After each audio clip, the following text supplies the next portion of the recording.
out. The news is out. This is Fats Domino. Right ho, Fats? Overtime. This is Woody with the goodies on the Top 60 show. Right back following the news headlines at 6 o'clock. Mike Rass will be reporting. Stand by. More fun, more often on WCOS. Here we go. It's really hard to sum up Woody in just a few sentences.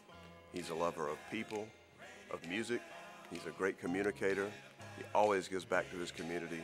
He truly has touched so many lives. Back in the early 60s, I was having breakfast at the Hollow House on Gervais Street, and was on my way to do the morning show on WCOS. And while I was sitting there at the counter, a young man came in, sat down beside me, and introduced him as Woody Windham. And he said, I'm on my way to WCOS, and I'm going to apply for a job as a disc jockey. I said, that's quite a coincidence, because I'm on my way to do the morning show over there. He said, well, fine. So I left, and he came over later, and I was wondering about, was he hired? And George Buck, who was not only the owner, he was the manager of the station, he came in and said, Bob, I met your friend you met at the Huddle House. I like him. I think he's too young, and I'm not going to hire him. And I remember exactly what I said to him. I said, George, do yourself a favor and do me a favor. Hire him. I think one of the things that makes Woody great at what he does is that he loves people. And he has a real unique way of combining his love of people with his love of broadcasting. And he has used that as a tool over the years and has made him successful.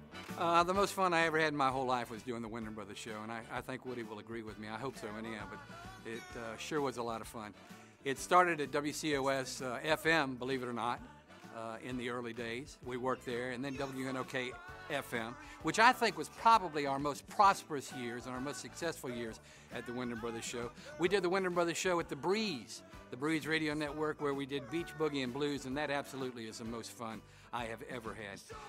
Woody, 50 years in the business, 5 decades, just about everybody who's ever grown up in Columbia or in South Carolina, as well as that goes, or as far as that goes, probably knows Woody with the goodies. But I just had a thrill growing up with Woody and working with him, and I'm just thankful I had the opportunity to work with my brother 26 out of the 38 years that I've been in the business. You know, Woody was always asking that a road be named for him, so we had a group of his friends try to come up with something appropriate, and so we renamed the road in front of our city wastewater treatment plant Woody Windham Lane, and we're very proud of that. But on a serious note, Woody has meant a lot to this community. His charitable work and contributions are legendary and have impacted all parts of our community. And so on behalf of a grateful city and community and state, I want to say thank you, Woody, for everything you've done for us.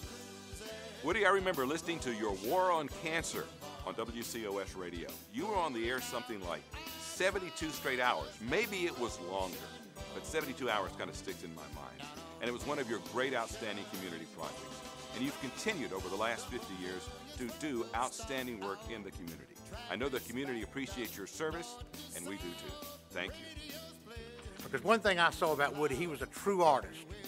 I mean, he could cut on that mic, and he painted the sky. You could tell he was in his element when he had that mic key, because he was just happy. You could look and see it in his face.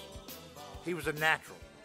Yeah, when we talk about retirement, because I just recently retired, Woody laughs and says, I'll never retire, Gene. Retiring to me is continuing to do what I love the most, and that's radio, being at the microphone, and whatever that I can do to fulfill my dreams, which is always to be on the radio, talking to people, and or in some venue that has to do with broadcasting. Woody, I know a lot has changed in 50 years, from playing records to playing CDs to now playing computers. But we're still playing the great music that we love and enjoy, and I certainly hope you're able to continue to do that for the next 50 years. Who knows what we'll be playing then?